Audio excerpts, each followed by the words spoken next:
창세기 2장 10절에서 14절까지 말씀을 함께 읽겠습니다. 강이 에덴에서 흘러나와 동산을 적시고 거기서부터 갈라져 네 근원이 되었으니 첫째 이름은 비손이라. 금이 있는 하윌라 온 땅을 둘렀으며 그 땅은 순금이요 그곳에는 베들리엄과 호마노가 있으며 둘째 강의 이름은 기혼이라. 구스 온 땅을 둘렀고 셋째 강의 이름은 히데겔이라. 아수르의 동쪽으로 흘렀으며 넷째 강은 유브라데더라. 아멘. 하나님이 창조한 이 에덴 동산에 아담과 하와가 행복하게 이렇게 살았는데 불행의 그림자가 찾아왔습니다. 그것은 이 죄라는 것이 들어오면서부터 문제가 되는데 하나님의 형상이 그때부터 파괴되기 시작했죠. 하는 사람이 사람 이상의 어떤 생명이라는 존재였던 이 아담과 하와가 하나님의 형상을 잃어버리면서 모든 것이 무너지기 시작했습니다. 오늘 말씀은 그 일이 일어나기 이전에 나타난 본래 에덴의 모습을 우리가 보고 있습니다.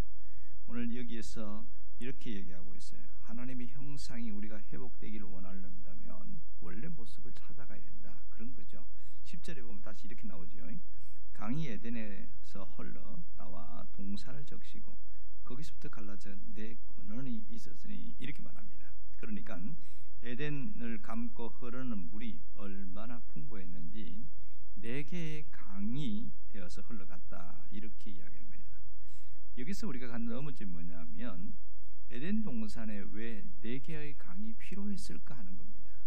하나의 강만 있어도 충분한데 굳이 이 강이 에덴을 중심으로 이렇게 네 개가 흘러가야 될 이유가 뭐냐는 거죠.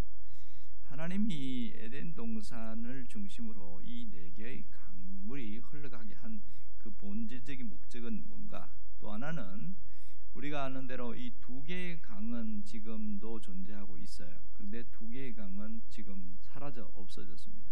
과연 이게 존재했는가? 이런 것에 대한 의문점이 있지요.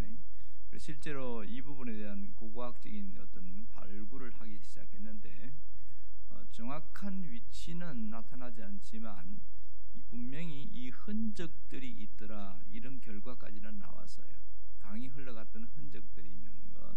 그래서 앞에 있는 기혼 그 다음에 비손 이 두 강은 흔적만 남았고 살아있는 강은 히데겔 다시 말해서 티그리스 강과 유브라데스 강 이 두 개만 남아 있습니다.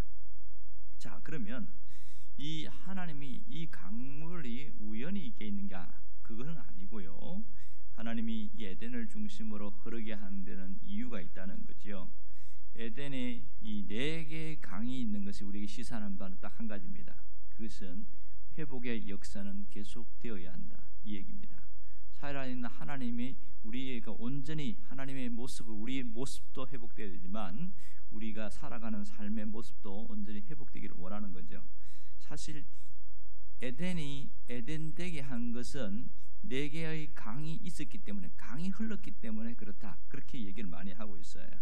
그러니까 에덴에서 지금 그 동산에서 이 강이 쭉 흘러가면서 모든 것이 살아나기 시작했거든요.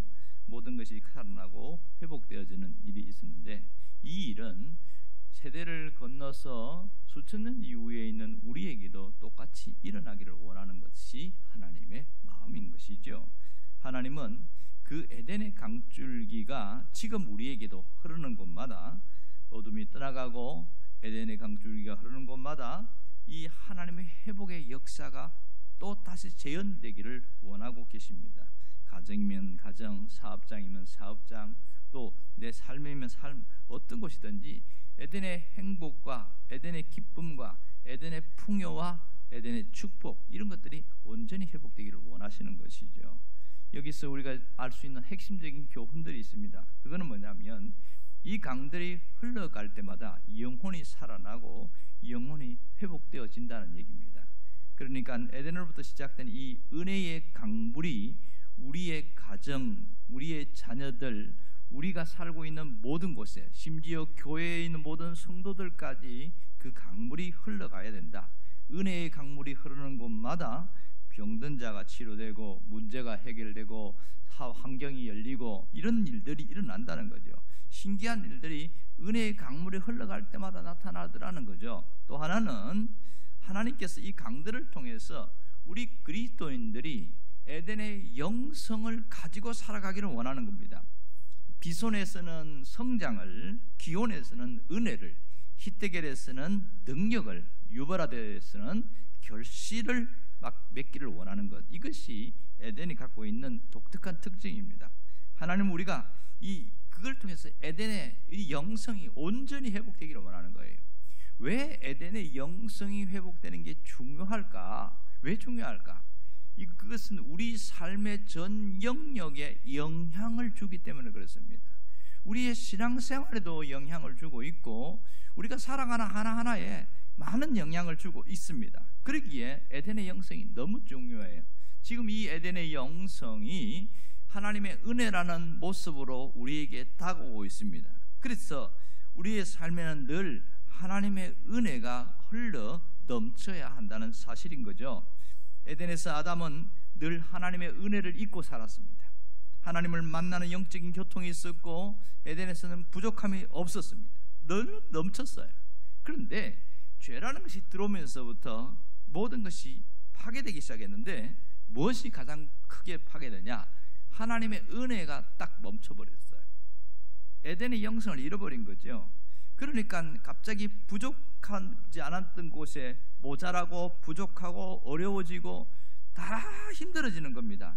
하나님의 영광이 떠나가고 내가 소중한 것을 다 잃어버리는데 제일 먼저는 관계가 파괴됐어요. 하나님과의 관계가 파괴되기 시작했고 또 하나는 사람과의 관계, 가장 가까이 있는 아담과 하와 이 사이에도 관계가 파괴되기 시작하고 더 나아가서 이 자연 환경과 자연과도 관계가 파괴됐어요. 아담이 이 선악과 먹은 이후에 나타난 게 뭐냐면 땅에는 가시와 엉겅퀴를 내고 또 수고하고 땀을 흘리고 노동을 해야만 겨우 먹고 살아갈 수 있어요. 이전하고는 완전한 다른 삶이었습니다. 이것이 잃어버린 에덴의 모습이었던 거죠. 오늘 우리에게 하나님이 분명히 말씀하는 것은 다시 에덴의 영성을 회복해서 은혜 안에서 강한 자가 되기를 원하는 겁니다. 누가 강한 사람입니까? 하나님의 은혜 안에 머물고 있고 하나님 은혜를 붙들고 있고 그 은혜로 살아가는 자가 굉장히 강한 자입니다. 겉보기에는 약해 보이는데 실상의 삶 속에는 강한 능력이 나타납니다. 내 안에 있는 것이 아니고 나 속에 있는 하나님의 능력이 역사가 나타난다는 것이죠. 그래서 다른 것보다 은혜의 부자가 되려고 하는 그 마음이 있어야 됩니다. 또 하나는 내가 이런 일이 되기 위해서 늘 은혜를 사모하는 자가 되어야 됩니다. 은혜를 사모하는 자에게 하나님은 날마다 은혜를 공급하십니다. 이 점이 대단히 중요해요. 하나님의 은혜가 저에게 필요합니다. 이러면서 덜 갈망하는 자에게 하나님이 공급해 주신다는 거예요. 왜 이게 중요하시죠? 내 삶을 적셔 나가는 것이 하나님의 은혜고 그것이 에덴의 영성으로 나타나는 거거든요. 내 삶을 일으키는 것이 하나님의 은혜란 말이에요. 그러기에 이 은혜가 메마르면 마치 기계의 윤활유가 뚝 떨어진 것 같아서 움직이지를 못해요. 교회가 메마르는 것은 은혜가 메말라서 그래요. 사람들이 마음이 메마르는 것은 은혜가 메말라서 그래요. 삶 전 영역에 은혜가 메말라지면 우리에게도 심각한 문제가 나타나고 있습니다. 그러기에 우리는 날마다 이 하나님의 은혜가 우리에게 흘러넘쳐서 하나님 에덴의 영성으로 회복되는 자가 되어야 합니다. 하나님의 능력으로 세상을 이겨나가는 자, 누가 이 일을 해내겠습니까? 그것은 우리에게 하나님의 은혜가 내 온 마음을 적시고 우리의 주변을 적실 때에 달라지게 되는 거죠. 자, 보세요. 사람이 배가 고프면 예민해지고 배가 고프면 막 그런 먹고 싶은 것 때문에 먹는 것에 집중을 하게 되었습니다. 그리고 밥을 먹고 나면 완전히 딴 사람이 되는 거예요.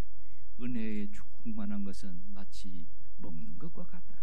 그래서 내가 이렇게 은혜에 적셔지고 나면 많은 말도 달라지고 또 주변의 어떤 모습도 달라지고 내가 보는 것도 다 달라지게 되는 거예요. 신앙인의 삶은 하나님의 은혜를 붙들고 살아가는 거라는 것을 잊지 않기를 주의 이름으로 축원합니다. 기도하겠습니다. 오늘도 이 에덴 동산의 모습을 통해서 에덴의 영성을 배우기를 원합니다.